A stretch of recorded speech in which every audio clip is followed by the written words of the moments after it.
Inflammation is a response of tissue to injury of an injury cause by the invading part.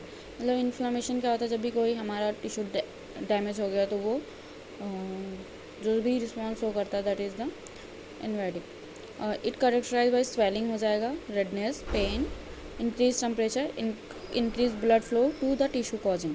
इसके causes क्या क्या है, etiology, heat cold हो सकता है, केमिकल इरिटेशन की वजह से, एक्सरे की वजह से, फॉर्स बाइट की वजह से, इन्फेक्शन बाई पैथोजन की वजह से हो सकता है, हाइपर सेंसिटिविटी रिएक्शन की वजह से होता है, फॉरेन बॉडी की वजह से हो सकता है, बर्न की वजह से, कोई भी रेडिएशन के थ्रू हो गया, ट्रामा हो गया, टॉक्सिन कोई भी हो रहा है तो फिजिकल इंजरी हो गई, अल्कोहल हो गया। टाइप क्या हो सकता है, अपेंडाक्टाइटिस, ओटाइटिस। अपेंडाइटिस में तो inflammation of appendix, otitis means inflammation of middle ear, meningitis inflammation of meninges layer, colitis inflammation of colon, sinusitis inflammation of nasal cavity, pancreatitis that is inflammation of pancreas, cystitis inflammation of gall bladder, phlebitis inflammation of the when.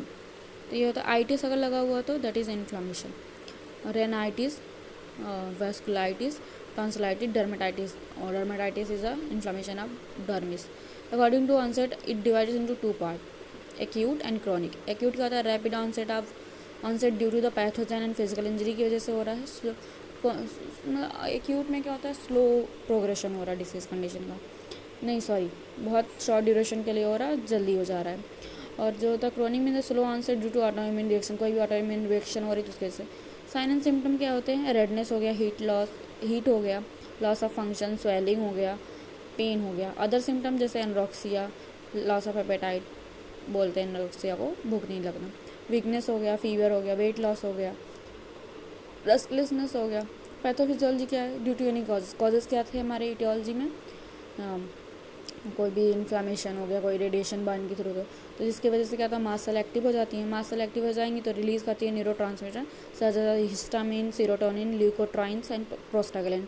इसकी वजह से क्या होता है, increase capillary permittivity बढ़ जाएगी तो जिसकी वजह से एडिमा हो जाता है, fever, pain, increase blood flow तो रेडनेस हो जाएगा। ट्रीटमेंट क्या है, नर्सेट्स प्रोवाइड करते हैं for reducing pain and fever and inflammation, जैसे nimesulide, paracetamol, ibuprofen. Anti inflammatory agent में कार्डिकोस्टेरॉइड, डेक्सोमेथासोन, प्रेडनिसोलोन प्रोवाइड करते हैं। Anti histamine drug reduce the secretion of histamine mediator, जैसे लेवोसिट्राजिन हो गया, हाइड्रोक्लोराइड। तो reduce the oedema should be RICE, तो RICE rest, C for compression of organ, R5 ice application, E for elevation.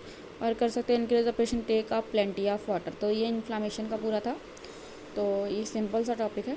Thank you.